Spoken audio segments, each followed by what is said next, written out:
snack. Me and you gonna have a little chat about books. Hi guys, so I am here today to do a book review, and the book that I'm going to be reviewing is the second one in the Ketty Jay series. This is The Black Lung Captain, and it's by Chris Wooding. I absolutely loved Retribution Falls, which is the first one, when I read it last month. I really enjoyed it. I gave it a solid 5 stars, and this one was a great continuation to the series, which I also ended up giving 5 stars. So I'm super happy, I'm super in love with this series, and I'm definitely going to be continuing on with this in the next month and the month after to finish it up. So this story focuses on various different characters who are parts of the Ketty Jay. The Ketty Jay crew is essentially a group of people who all have their own problems and flaws, and they have come together through various coincidences and problems that have led them onto the Ketty Jay to become a part of the crew. The Ketty Jay are not exactly pirates, they're kind of pirates, they're a bit small time, they don't really do any big heists or anything. However, they do keep on getting sucked into these big adventures that they didn't really expect to be a part of, and through no fault of their own, they just end up in a lot of trouble, and they're not a massively successful crew. They are great characters. The characters in these books make the story excellent. The characters drive it forward, the characters are the ones you want to know about. They're the reason you want to read these books, to find out what is going to happen. They are just such enjoyable characters to learn about, to read about, and to laugh along with or at, because both of those things happen. This book is so well written, it's so well paced, everything comes at exactly the right time. If you're told some sort of mystery and you're starting to think, oh, I wish this was solved, literally it will be solved as you think that. The pacing and the way that everything is spread out is just so well considered and well done. He doesn't leave any strings that are really annoying and hanging off and you don't really know what's going to happen. It's always solved, everything is tied off very nicely, and it's tied off at the right sort of time. Also, there is always action, there is always adventure, there is always interesting things going on, whether it is a scene where we're having an emotional chat between two characters, or the fight scene where there is massive airships that are firing against one another and having a crazy time. So there's always something going on, it's always interesting, and I feel like these books are pretty much written for my kind of humour. I really find these books funny. There are lots of moments where I find myself laughing out loud and smiling and just catching myself off guard with a really fun joke, and it's just so much fun.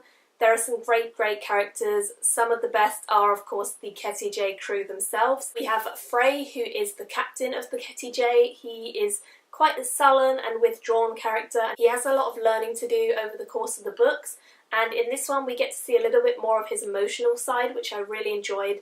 I also think he's just a really great leader of the crew. He certainly didn't start off as the best leader, but he's a really likeable character. He's kind of like a mischievous rogue, and he's just very enjoyable to read about. Then we have Jez. Jez is the navigator for the Ketty Jay, and she has some very interesting secrets and quirks to her, which I really enjoyed learning about. And particularly in this book we see a lot more about her personality and the things that she is struggling against, which are really interesting. I loved seeing that, and I loved seeing the way she coped with everything. Then we have Pin and Harkins, who are the kind of defenders of the ship. They have smaller crafts than the Ketty Jay that they fly out on to defend against enemies or attacks. One of them is really young, that is Pin, and he's very inexperienced, and everything he does for his lady love. He kind of has this really false sense of nobility where he's going to go off to war and come back rich and famous, but of course things aren't always that simple, and he's just very headstrong and fearless and loves diving into very precarious situations. And then we have Harkins, who is a much older character who has lived through the war with the Samis, and he's very terrified of everything that moves, and in this book in particular we saw him try to overcome his fear and try to get back to being at his best. He doesn't like the fact that he's always scared of everything and he's always upset by everything. He really wants to be more normal, and he wants to do it so that the rest of the crew will like him more.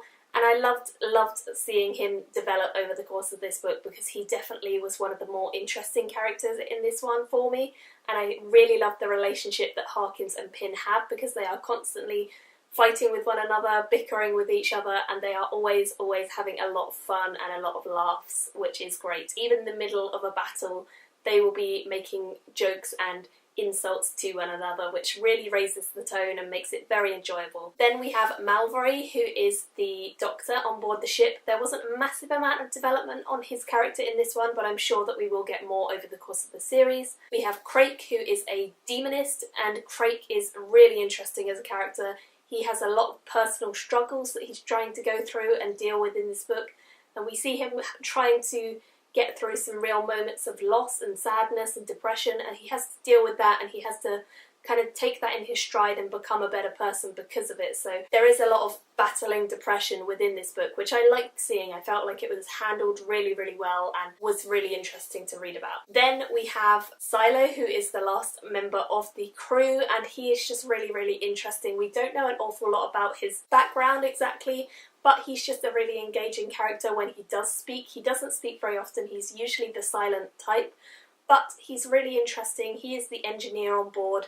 He was once a slave to the Samis and now has been released. He's always a character whose sentences are really impactful on the story and just make a lot of sense, and he's very down to earth in the way he thinks about things, and he's a great influence on the other characters. So even though he's not really a chatterbox, I loved seeing him in the story. Then we have Trinica, who is a very interesting character. She's not part of the Ketty Jay crew itself. She is actually the pirate captain of the Delirium Trigger, which is her ship, and I really enjoy her character. We get to see a lot of her over the course of this book, and it was something very interesting in the first book when we met her, so I liked seeing more of her. I liked seeing the development, and I liked seeing the relationship that she formed with some of the members on the Ketty Jay, both good and bad. And then there are a couple of other characters as well, like Samandra, who we meet in this one a lot more, and she certainly seems like she might come into play in a bigger way. She is one of the Century Knights, who is basically part of the Navy, and they patrol around trying to keep order. I also really liked that we got introduced more to some different races and some different religions in this book. We got introduced a lot more to the Awakeners and their way of life and their secrets that they are keeping from people.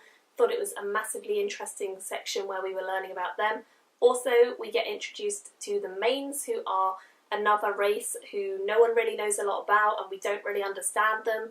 They come along and they steal humans, and they abduct people, and they kill people, and they're not very nice as far as anyone can tell, but we learn a lot more about them in this book. Obviously there's a lot of danger and excitement going around, and it was very good to learn about them and see more of that. So on the whole, I really enjoyed this. The story itself within this book is all about this strange artifact that has been found on a different island. The crew and another crew join up to go and look for it and hunt for it and find out what it is.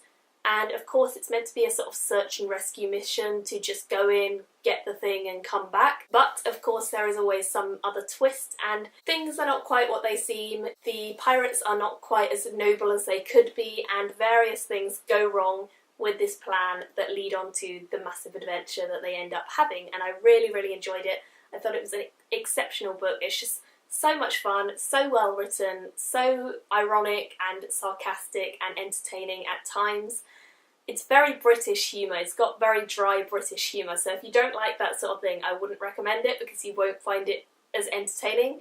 But if you do like sort of very dry British sarcastic humour, then you'll probably really enjoy it, because I did, and that's exactly my style of humour, and it was a great read. I ended up giving this a 5 out of 5 stars. I would highly recommend this series. If you've not read it already, definitely pick it up, and do leave me your thoughts below of whether you have read this book and you have read this series. I would absolutely love to know what you guys thought of it, whether you agree or disagree. Leave me all your comments. Thank you guys for watching, and I will see you all very soon in my next video. Bye! Me and you gonna have a little chat